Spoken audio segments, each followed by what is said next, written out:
So what say so now person o share juma say on your own but uni scout be share juma na say capital ho asema ya odin me di app bi ho dance ya kire app ne di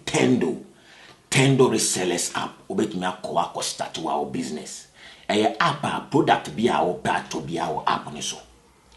product bi a wo app ne so ba electronics computers phones open games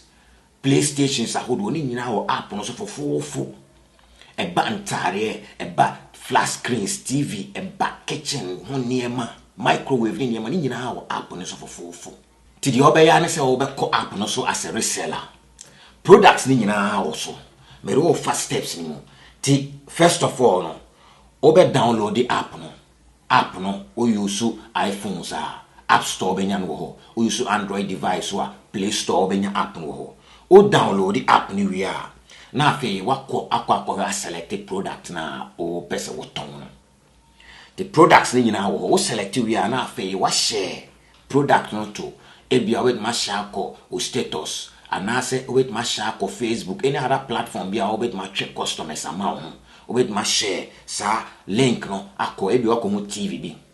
e wo app no so TV na o pese o dey your market o with my share ko other platforms o buyers na nipa o pese o mu eto ade ne be hu o start wa juma no now from there no afi o betumi price na e wo ho no o betuma add o profit to the price because e bo no the form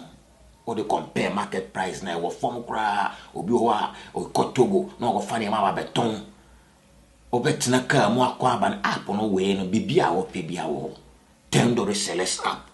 nti afen o de atoso no a your market no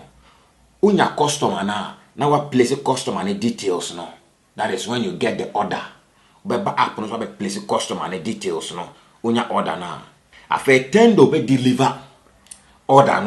no more send or profit amount on penny say na opedi with matna at the comfort of your home no aye adwuma is simple there's a system ni mo aye dene Tendo say no obeso obi aso nya kakra enemo nsuo the steps na me dey kwa from no what download the app no